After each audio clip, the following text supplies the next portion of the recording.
വിവരങ്ങൾ ശേഖരിച്ച് വരുന്നതേ ഉള്ളൂ. ശ്രീ ജലീൽ എന്ന ഒരാൾ കൂടിയുണ്ട്. ജലീൽ ഈ സംഭവത്തിന് ദൃക്സാക്ഷിയാണ്. ജലീൽ, എന്താണ് സംഭവിച്ചത്? ഈ അഫാൻ എന്തൊക്കെ കാര്യങ്ങളാണ് പറയുന്നത്? നമസ്കാരം.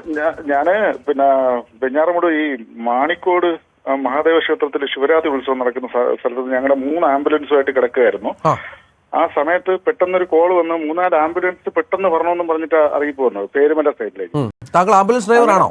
ഞാൻ ആംബുലൻസിന്റെ ഡ്രൈവറാണ്. എനിക്കൊരു അഗതി മന്ദിരമുണ്ട്. അപ്പം പെട്ടെന്ന് തന്നെ ഞങ്ങള് 3 പേര് സ്പോട്ടിൽ അപ്പോഴേ തന്നെ വണ്ടിയെടുത്ത് പോയി. വണ്ടിയെടുത്ത് അവിടെ ചെല്ലുമ്പോഴത്തേക്ക് വേറെ 108 വന്നിട്ടുണ്ടായിരുന്നു. 2 പേരെ പുറത്തേക്ക് ഇറക്കി. 3-മത്തെ ആളിന് സ്റ്റെയർ ടെറസിന്റെ മണ്ടയിലായിരുന്നു. ഒരു വീട്ടിലാണല്ലേ ഇത്? ഒരു വീട്ടിൽ 3 പേര് മരിച്ചു കിടക്കായിരുന്നു. അതെ. ചെന്ന് കയറുമ്പോൾ തന്നെ ആ വീട്ടിന്റെ അകത്തേക്ക് ഫുള്ള് രക്തം തളം കെട്ടി കിടക്കുന്ന അവസ്ഥയിലായിരുന്നു. പിന്നെ സ്റ്റെപ്പ് കയറി മേളിലോട്ട് പോയി വാതില് ഞാൻ ടോർച്ചടിച്ച് അകത്തോട്ട് കയറിയപ്പോഴത്തേക്ക് ഒരു പെൺകുട്ടി ഇരിക്കുന്ന നിലയിലായിരുന്നു. ഇരിക്കുന്ന നിലയില് തലയ്ക്ക് ഗുരുതരമായിട്ടുള്ള പരിക്കുണ്ടായിരുന്നു. ഉടനെ തന്നെ സ്ട്രെച്ചർ വരുത്തിയിട്ട് കുട്ടിയും കൂടെ കയറ്റി. എത്ര വയസ്സുള്ളവരൊക്കെയാണ് ഈ പെൺകുട്ടിയും സഹോദരനും ഉണ്ടെന്ന് തോന്നുന്നല്ലേ? അതെ, സഹോദരൻ, പിന്നെ അമ്മ. ഈ പെൺകുട്ടിയുടെ അമ്മയാണല്ലേ? പെൺകുട്ടിയുടെ അമ്മയാണ്? പെൺകുട്ടിയുടെ അമ്മയല്ല, അവന്റെ അമ്മയാണ്. അവന്റെ അമ്മയാണോ? ശരി. പക്ഷെ ഇതില് 5 പേര് മരണപ്പെട്ടു എന്നുള്ളതാണ് സ്ഥിരീകരണം പറയുന്നത്.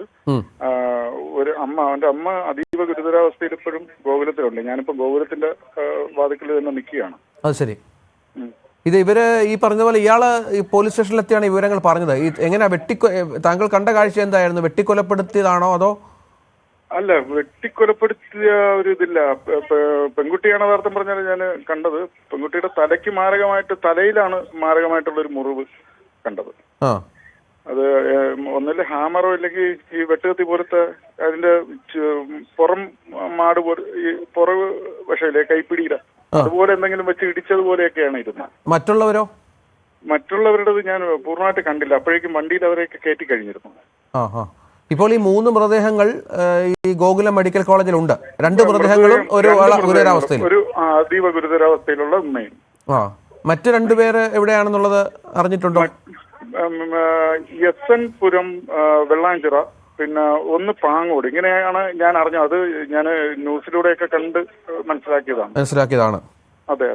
ഇപ്പൊ എന്താ അവിടുത്തെ ആശുപത്രിയിൽ നിന്നുള്ള ബന്ധുക്കൾ, ഇവരുടെ ബന്ധുക്കൾ ആരെങ്കിലും അവിടെ എത്തിച്ചേരുക അങ്ങനെ എന്തെങ്കിലും സംഭവിക്കുന്നുണ്ടോ? ബന്ധുക്കൾ എത്തിയിട്ടുണ്ട്. പക്ഷെ അവരെല്ലാവരും വളരെയധികം വിഷമാവസ്ഥയിലാണ്. വാർഡ് മെമ്പർമാര്, പഞ്ചായത്ത് പ്രസിഡന്റ്, അവിടുത്തെ പ്രാദേശിക രാഷ്ട്രീയ നേതാക്കൾ എല്ലാവരും ഉണ്ട്. അവരെല്ലാവരും വന്ന് വെയിറ്റ് ചെയ്യുകയാണ്. മറ്റുള്ള ഇവരെ ഈ ഹോസ്പിറ്റലിൽ നിന്ന് മാറ്റുന്ന ഇതിനെ കുറിച്ചൊക്കെ സംസാരിക്കുന്നുണ്ട്. താങ്കളുടെ സ്ഥലത്തിനടുത്താണോ ഈ പ്രദേശം? അതെ. ഞാൻ എന്റെ സൈക്കോ സോഷ്യൽ സ്ഥാപനം പ്രവർത്തിക്കുന്നതിന് ഒരു 1 കിലോമീറ്റർ മാറിയിട്ടാണ് ഈ സംഭവം നടക്കുന്നത്. അവിടെ വാർഡ് മെമ്പർ അടുത്തുണ്ടോ? പരിചയമുള്ള ആളാണോ? വാർഡ് മെമ്പർ പരിചയമുള്ള ആളുണ്ട്. പക്ഷെ മുൻ വാർഡ് മെമ്പറാണ്. ഒന്ന് കൊടുക്കുമോ? ഫോൺ കൊടുക്കുമോ? കൊടുക്കാം. അതിന്റെ പേരെന്താണ്? ബിനു. ഫോൺ കൊടുത്താട്ടെ. ഓക്കെ.